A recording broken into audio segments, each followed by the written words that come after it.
Here's our second presentation for the week about modernism and avant-garde photography. So here's how photography has been credited with triggering revolutions in painting. So the photographer, the camera, can produce perfect reproductions of reality. And artists now are realizing, hey, I don't have to paint this landscape, I can take a picture of it. So now, what am I going to do? They were kind of forced to be more clever. All right, they wanted to be even more artistic, right? So this led to new ideas, such as Impressionism. So the advent of photography. We spoke about in the first couple presentations William Henry Fox Talbot.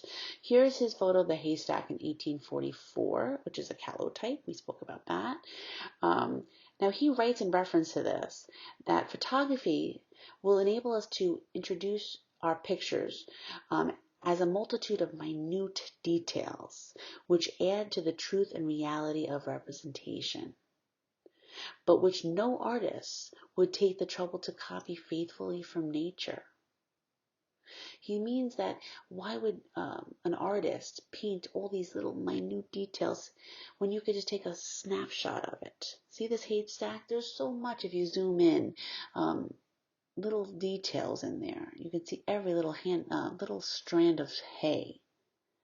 So most painters, right, they would just throw in some globs of paint to make these strands of hay.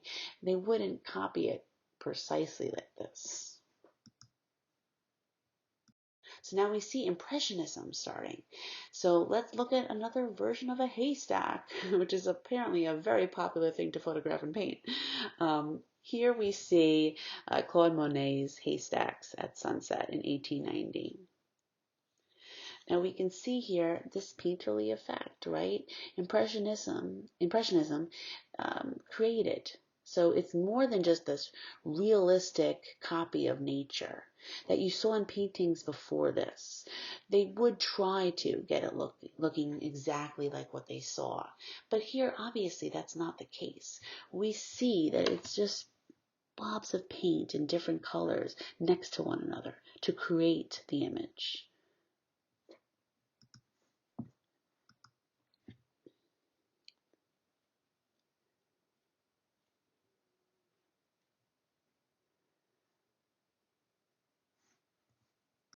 So like we talked about in the last presentation, pictorialism. Pictorialism kind of started this impressionistic art movement.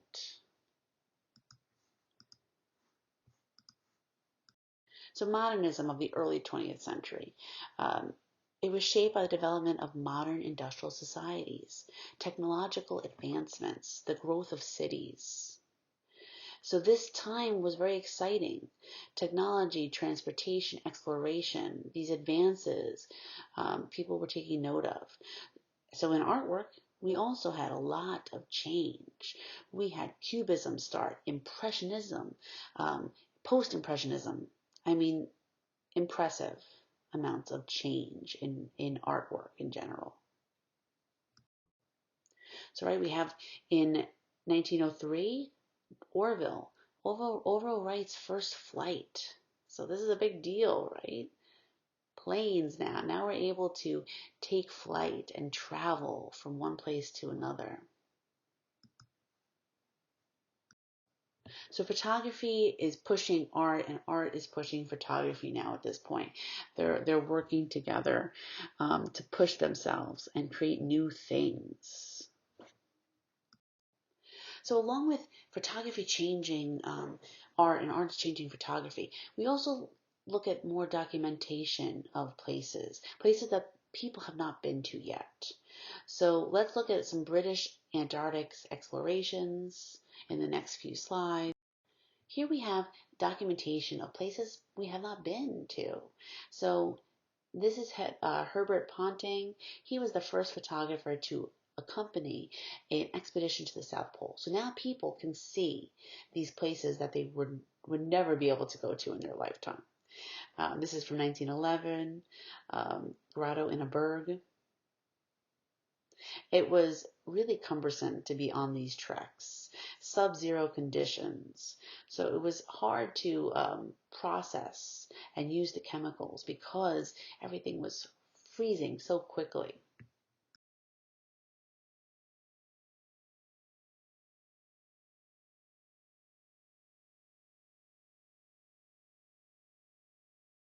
So when Ponting came back from this expedition, he came back with 1,700 negative plates.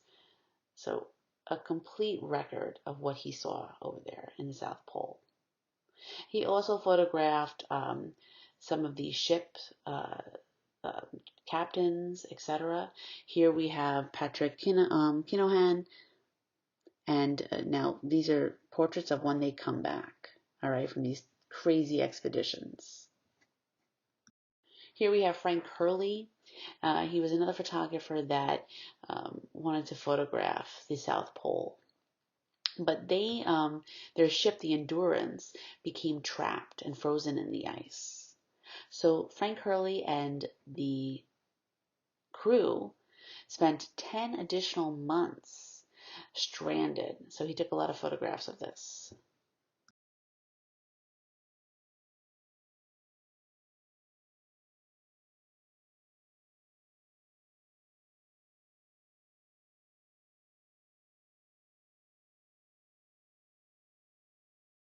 So photography goes back and forth, which is really kind of interesting. Um, we started with sharp images, and then we moved to the pictorialism, creating blur and beautiful artistic prints. And now in modernist photography, they're moving back to creating sharp, focused images and exploiting the camera as a mechanical, technological tool again. So Alfred Stieglitz. Some of his photographs are more pictorialist and some are more modern and crisp. This image he claimed to be the first modernist documentary work. And it marks his departure from a more painterly style. So here's a very famous photograph that you should look at closely. This is called The Steerage from 1907, and it was a big deal. It showcased the division of labor, right? So this is a ship that's boarding.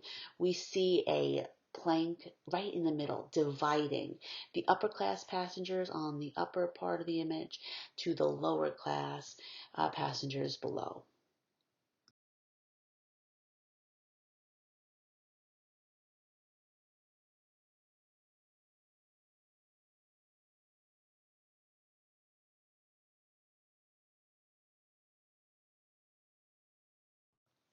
We're going to talk about a bunch more movements.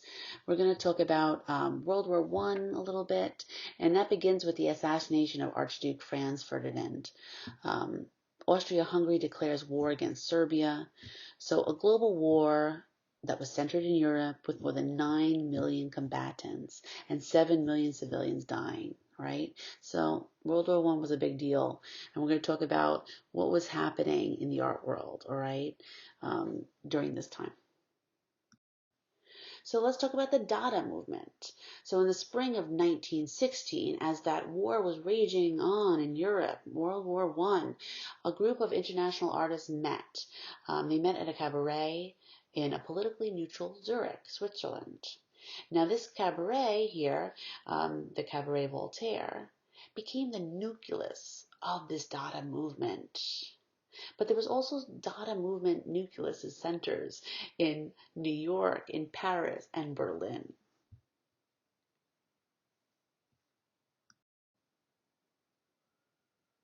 Dada movement was defined more by shared beliefs from these artists, reoccurring artistic strategies, scandal, pranks. All right, Dadaists were rooted in the firm opposition to World War I. They said they were against it from the start. Um, they had a skepticism toward traditional values and ideologies. They wanted different things. All right. Um, Forms that shaped 20th century art were collage, montage, performance, ready-made pieces. We'll see some of that in a few slides. So we're looking at artwork during this time. Let's look at Marcel Duchamp. Now, he was seeking an alternative to representing objects in paint. He wanted to show them in different ways, more artistic ways.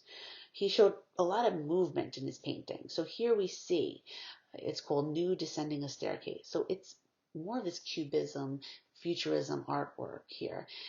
You see the form moving downwards. Marcel Duchamp's ready-mades were often photographed by many photographers.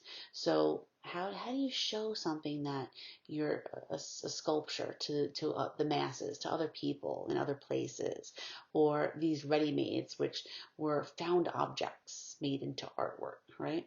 So here we have the fountain, which is a urinal from 1917, and it's photographed by Alfred Stieglitz.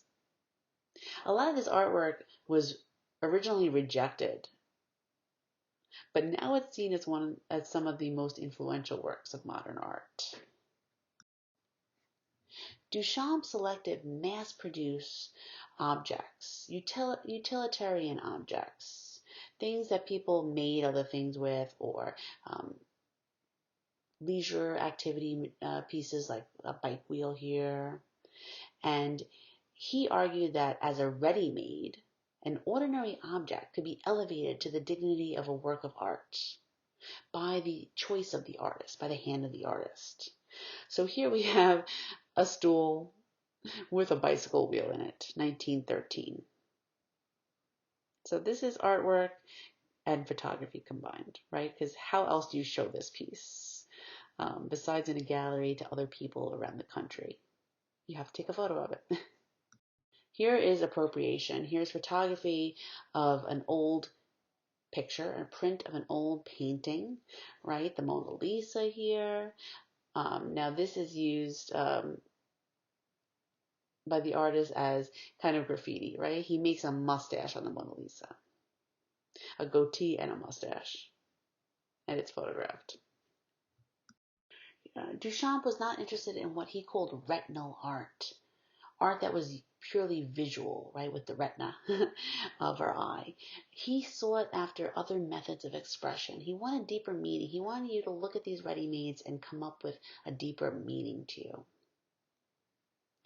According to artist Hans Richter, Dada was not art. It was anti-art, actually. It was the opposite of what everything art stood for up until that point, beauty and documentation of the world around them. This is anti-that, the Dada movement. It was making fun of all the things that we created in the past, changing it around, etc. Here we see the Dada movement continuing on today in these ready-made forms. This is Sherry Levine's Fountain Buddha, 1996. Now this is again, another urinal, right? Very similar to Duchamp's urinal, but this is cast in bronze, so kind of elevating it to this very expensive urinal, right? Kind of making a statement on that. Here we have another example. I actually got to see this in the Guggenheim in 2016, and this was a 18 karat gold toilet bowl here. And it's basically kind of laughing at how most of the artwork that's produced is only going to the very, very rich, right? There's other ways you can interpret this as well. Now, this one, when it was in the Guggenheim, you could actually wait online and use this restroom. This was not just something to look at. It was actually to be used. So photography and Dada hand in hand, it offered them a means to showcase their artwork pretty much, right? If they're creating these sculptures, they need some way to showcase it. Let's also talk about, in the next few slides, we're going to talk about Man Ray and other artists that created photograms or photo montages, all right, of seemingly insignificant objects that they find around themselves. A photogram is an image that you coat a piece of paper, or you have pre-coated piece of paper with photochemical on it, and you place items on top of that paper and expose it to sunlight, UV light, and then develop it. So you'll see these outlines of the images. Okay, before Man Ray, we're going to talk about Christian Schad, and here are some of his photo montages, photograms. He started as a German painter, a printmaker.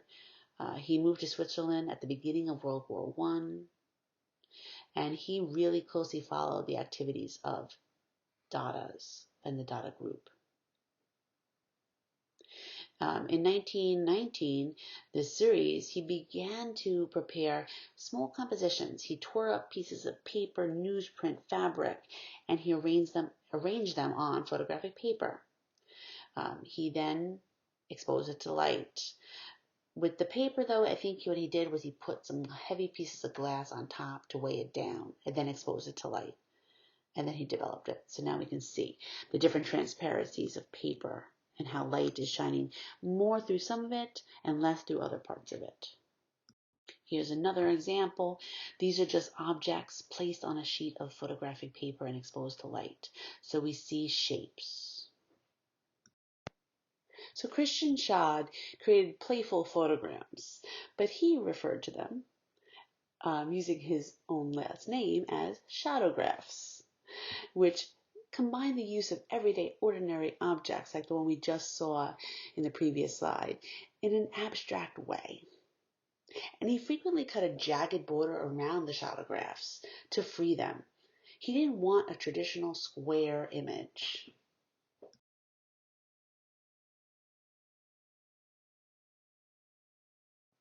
So we saw these photograms. We're also going to see photo montages. Hannah Hawk was one of the originators of this process, making composite work by cutting, gluing, and rearranging photographs onto a new image. Now, her work was a social and political critique of the German Republic after World War I, and it mainly focused on the rights of women.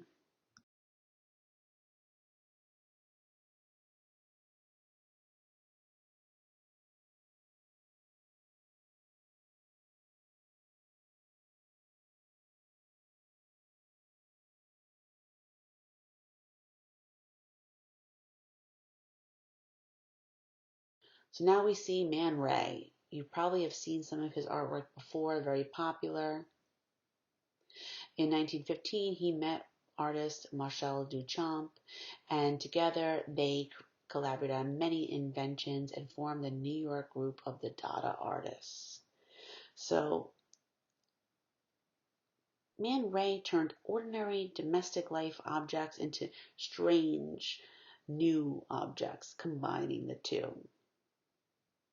Here we see an iron, and the iron has these little spikes through it. So obviously it's not an iron anymore. We can't really use it to press clothes. We're going to make holes, obviously, in clothes. So in 1921, this was a sculpture that he created and photographed himself. Man Ray moved from New York to Paris in 1921, and he created a whole different vocabulary of photography vision, of his vision of photography.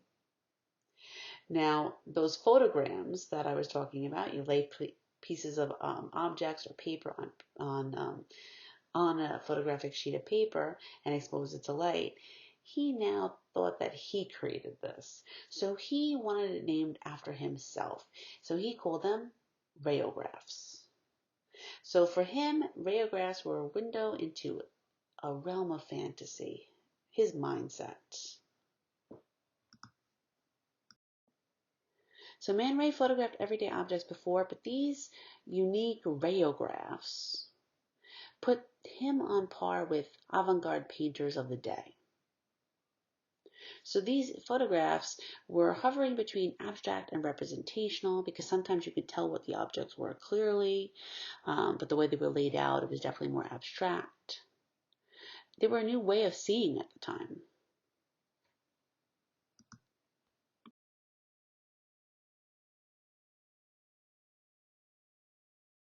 Along with radiograms, he also photographed portraits and other things. Here is a portrait of his lover, Kiki. It's black and white. It could possibly be a statement on race as well. Obviously she's holding an African mask. There's a lot of things that you can say about this image, or ideas that you can put on this image. This is entitled Black and White, 1926. So Man Ray loved combining, manipulating reality. So here we have a woman, right, her back, her nude back, and we have violin holes on it, superimposed. So it's a woman, it's an instrument. You can argue a lot of things of what he was saying here in 1924. He also referenced a lot of paintings. So on the right we see a painting, and this is from 1806, so obviously we see some inspiration here. Here we have Man Ray's Glass Tears. It's a very extreme close-up of a woman's eyes looking away with fake tears placed around them. Man Ray is exploring his interest in the real and the unreal here,